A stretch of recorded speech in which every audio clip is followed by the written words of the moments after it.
As a consultant who serves professional services firms, I hear it all the time. Our business is different. Our buyers are different. Our market is different. Well, when everyone's different, is everyone really the same? I think that there's a lot of interesting takeaways that we can learn from looking across industries and across different verticals in professional services. Let's talk about it on the podcast. You're listening to Breaking BizDev with John Tyerman and Mark Wainwright. Conversations that break down, beat up, and redefine business development for the professional services firms of tomorrow. And now for your hosts, John and Mark.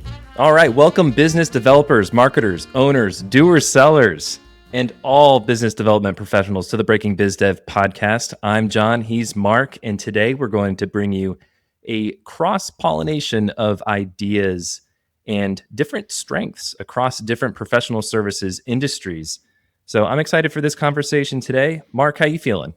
I am great. How are you today, John? I'm doing well, and Good. I'm excited about this one because we brought in some different research. We both have perspective as consultants who serve professional services firms.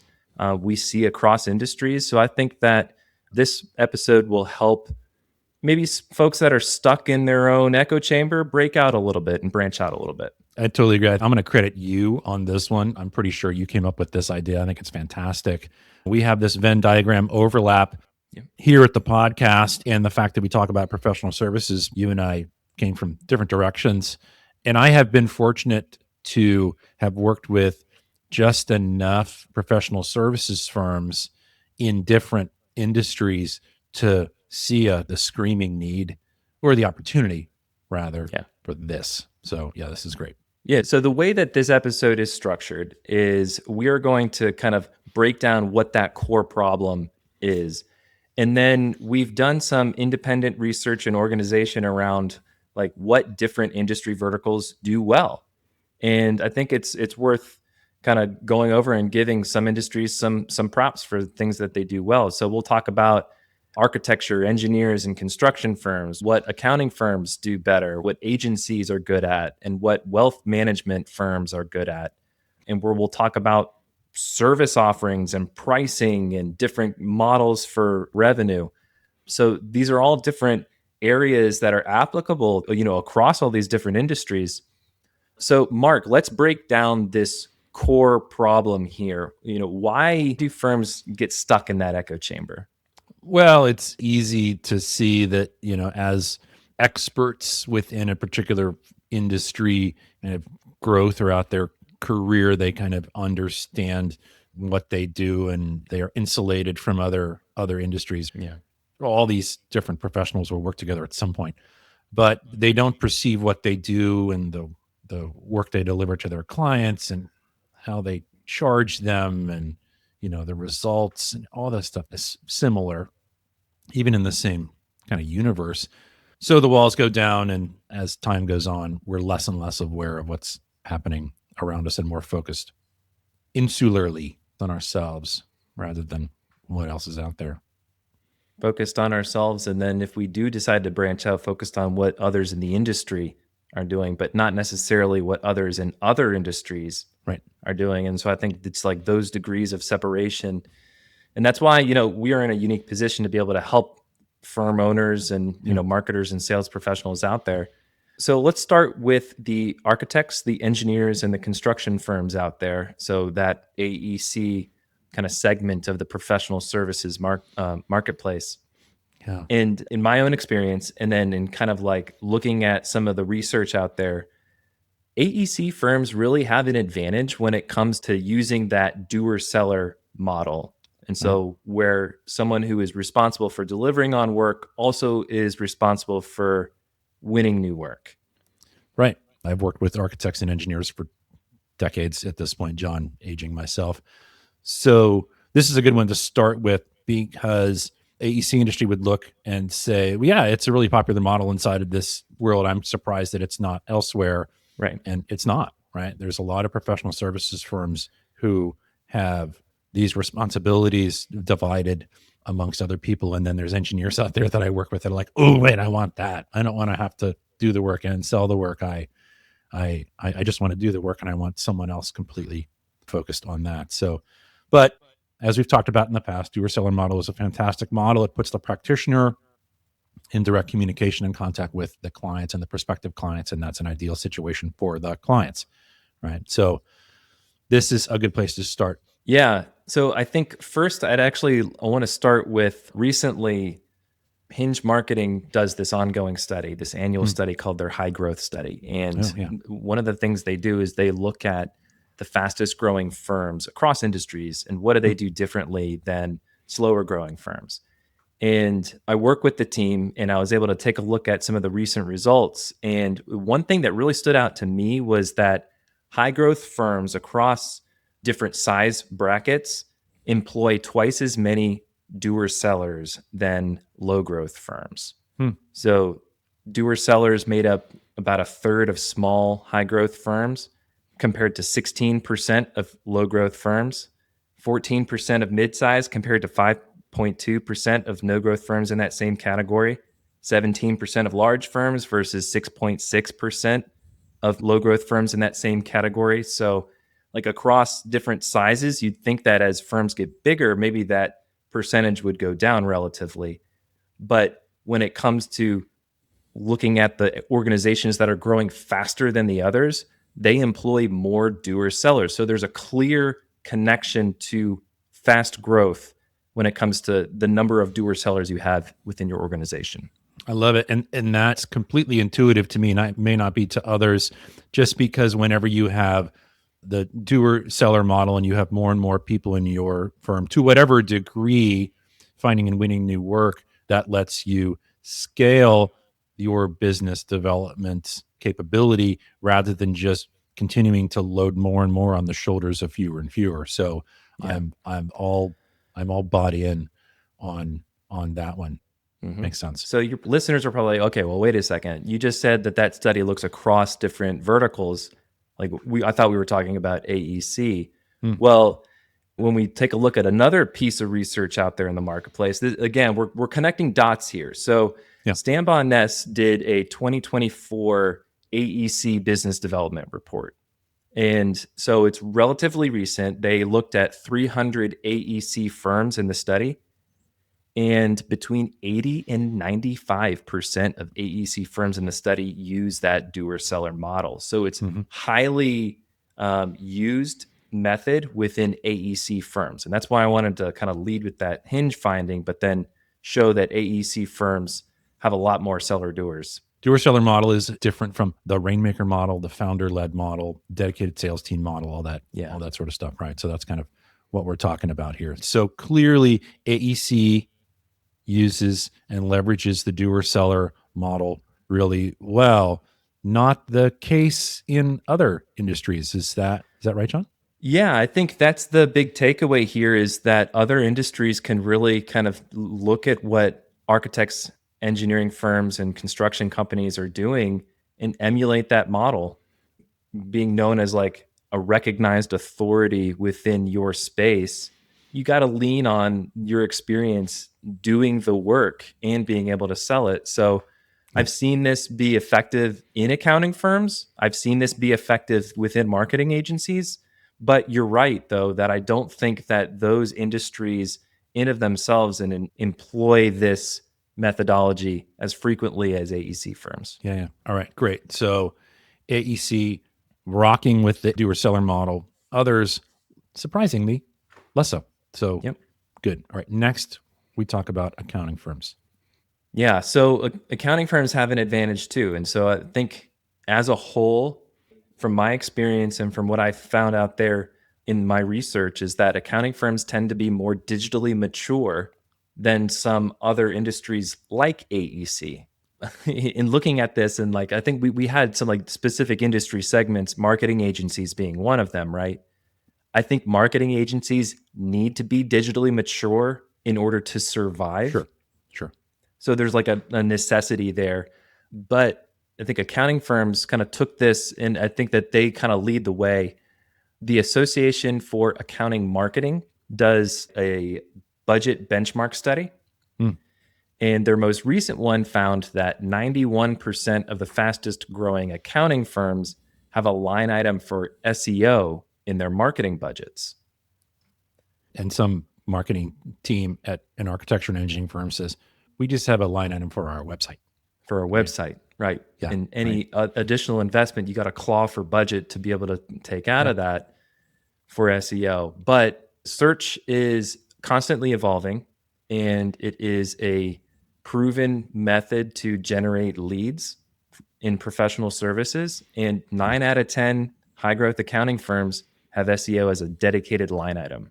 Yeah, this harkens me back. I know we did an episode on lead generation and how there's certain industries out there, not the least of which are aforementioned architects, engineers. Those folks believe that marketing doesn't do lead generation and that it's all backslaps and handshakes. So, yep. That study also found that those high growth accounting firms were more likely to invest in like marketing technology, social media management, CRMs, email marketing automation. So there's a clear correlation in the accounting industry with faster growth and more adoption of digital marketing initiatives. the brain races for all the reasons why other professional services firms wouldn't do this. And I'm sure somebody who's listening to this podcast at some point in the future is like, wow, now it's 2028 and we're doing 10 times that, but to believe that there is not a need to invest or become more digitally mature, as you put it, across all professional services is super naive. It's also increasingly more challenging too, because the nature of the rapid advancement of technology means that digital marketing is becoming increasingly more complex. And so how firms are responding is less of hiring people in-house with those skills and more working with specialists outside the organization. And in my experience working with mid-size professional services firms, like that key point of contact is usually a marketing director within those firms. Like a marketing manager might not be experienced enough to be able to coordinate with like many different external resources. Yeah. And this is a very, very common position in the accounting industry. But what I found was really, really interesting is we mentioned that Stambaugh-Ness report earlier. Within that report, it shows that less than half of those AEC firms had that marketing director position internally. So knowing the importance of that position and knowing that less than half of AEC firms have that position in-house tells me that they're lagging a little bit more behind in terms of digital maturity.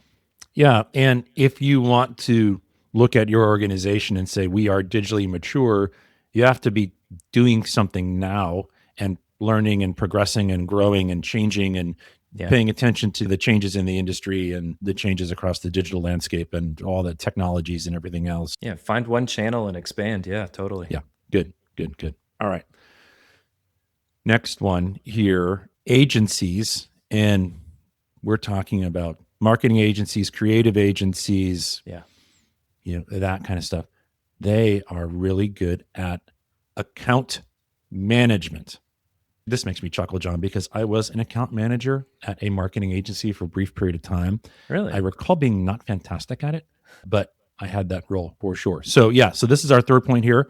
Agencies like that, marketing agencies, digital agencies, creative agencies, are really good at account management. I've been in agencies my whole life.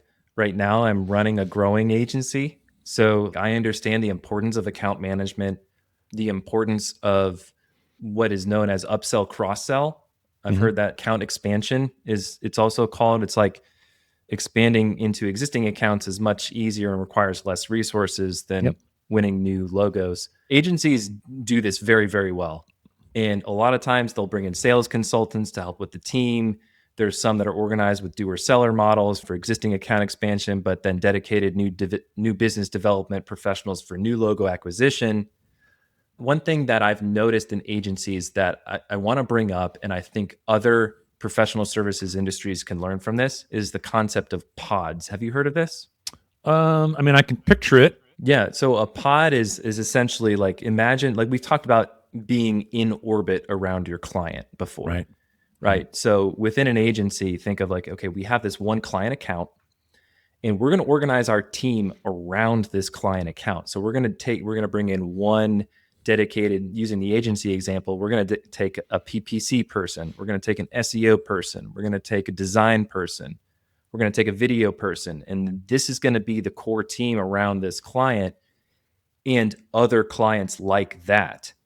Yeah. And so this pod team becomes like the core team, instead of, a lot of times agencies organize around departments. Like we have an SEO team and we have a paid media team and we have a design team. So this is a little bit of a reframe on your internal organization of specialists and people who deliver on the work.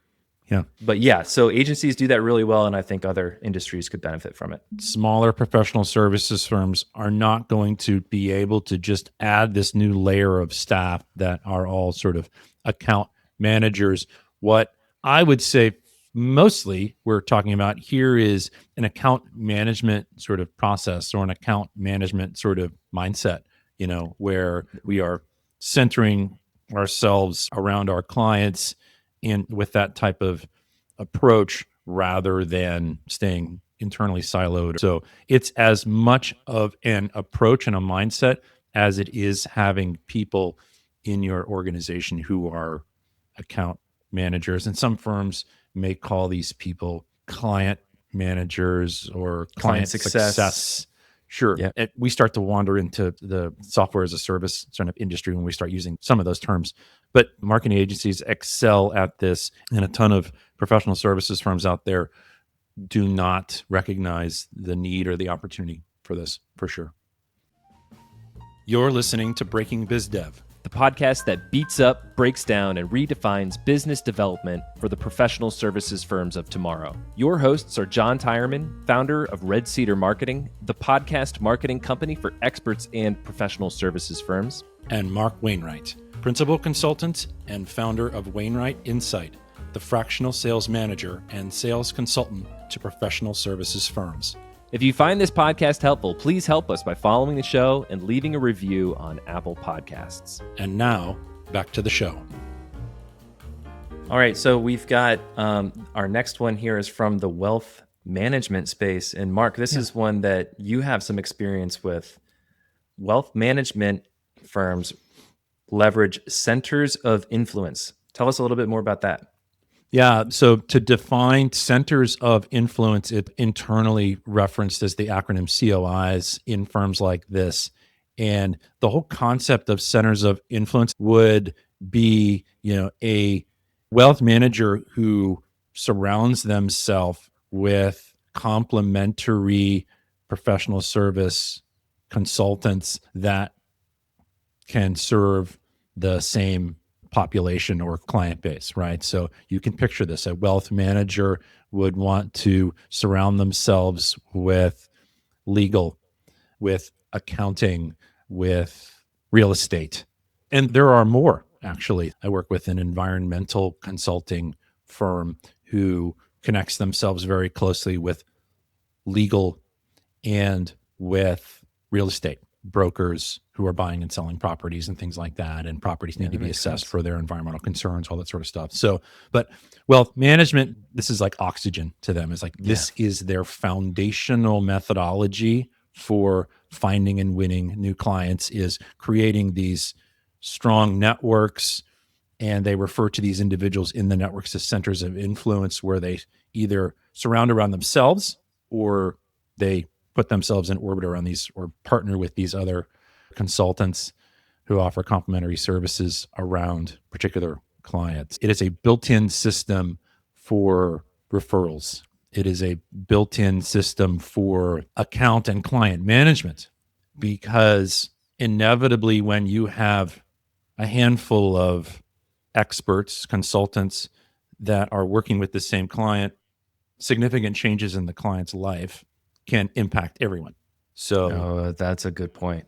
In the wealth management example, whether they're dealing with an individual client or they're managing the funds of a foundation or something like that, right? Significant changes within the individual, the organization's lives sends a ripple across all of these folks. So the more in tune and collaborative and connected they are, the better off they are. So yeah. That's really interesting because, I imagine, obviously relationships is important across industries too.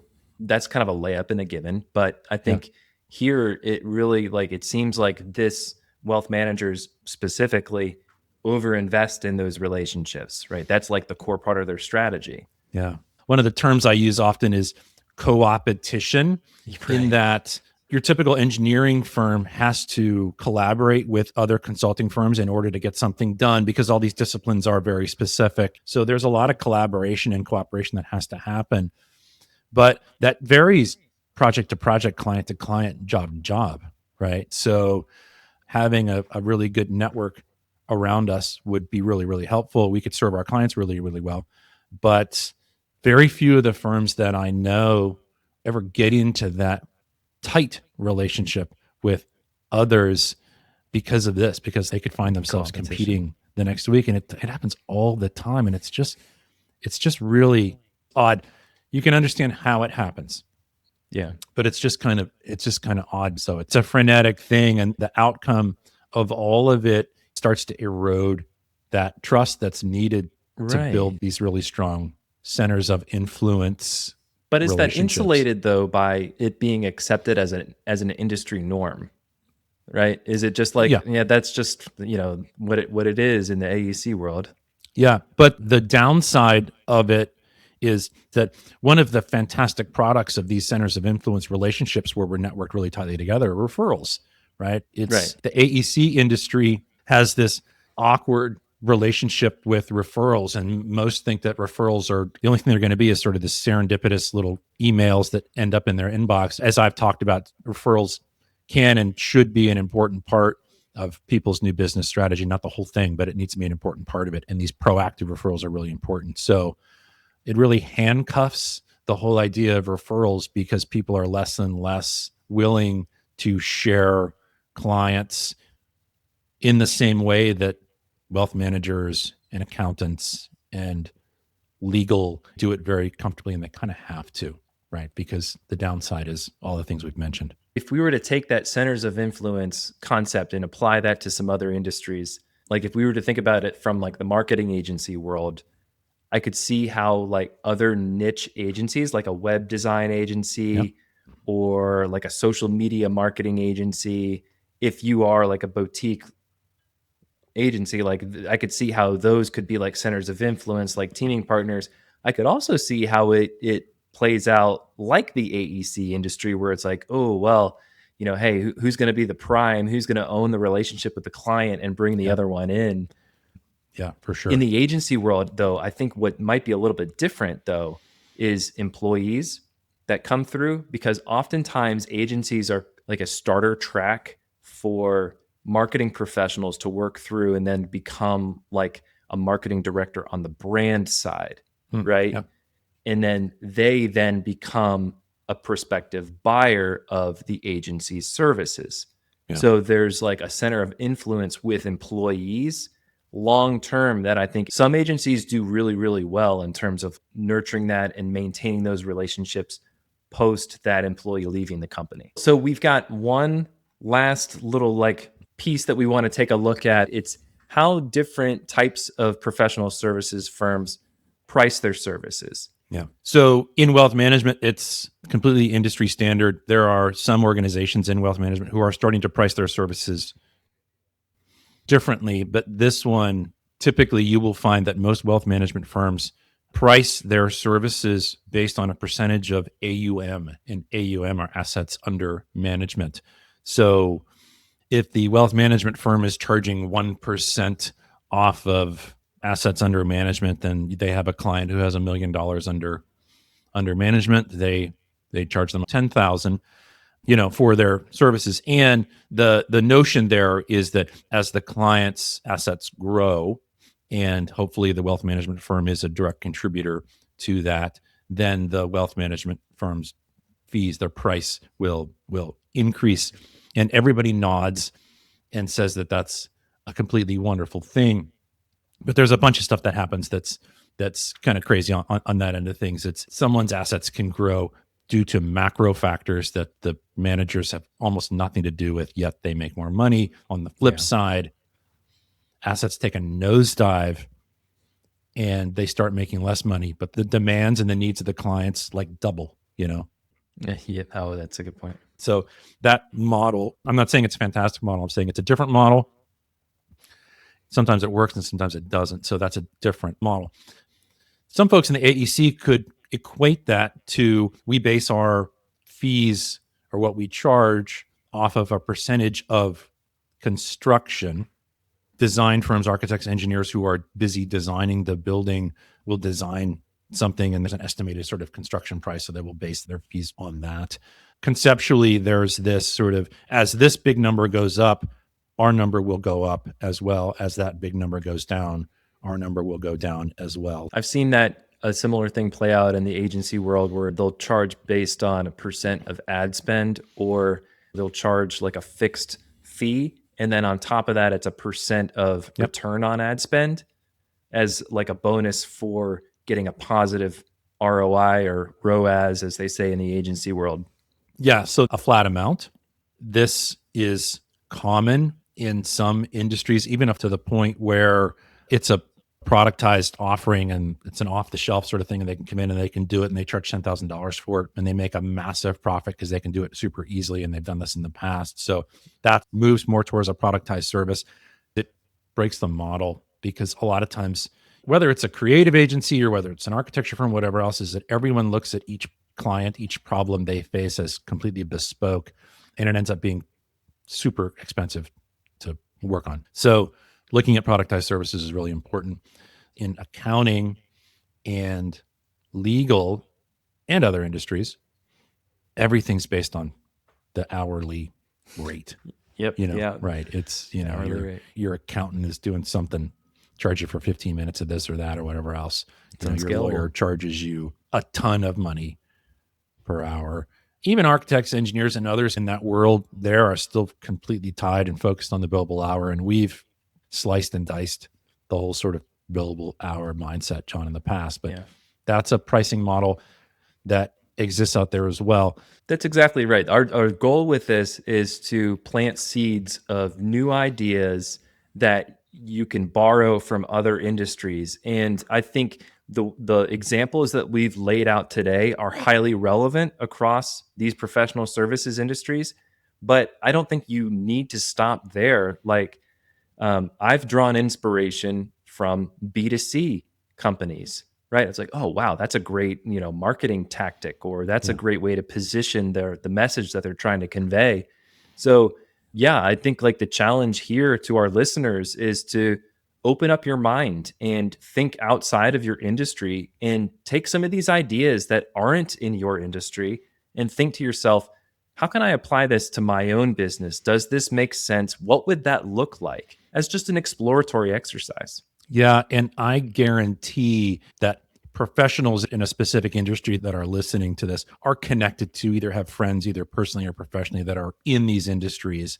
Mm-hmm. So go talk to them. And, the cross-pollination thing should be happening, because hopefully we'll get the best of the best, across all these professional services firms. And, you and I, John, have our biases on what people should be focused on and what types of pricing models they should be using, et cetera. But, at a minimum, just starting to take the blinders off and look across these different industries lets you know that, there's actually different ways to run our business, to work with our clients, to price, to bill, to manage the relationship, to find and win work.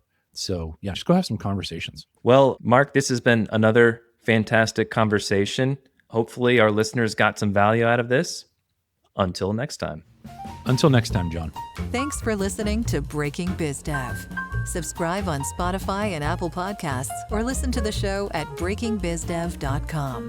This episode was produced by Red Cedar Marketing. If you think a business podcast is right for your company, visit redcedarmarketing.com to learn more.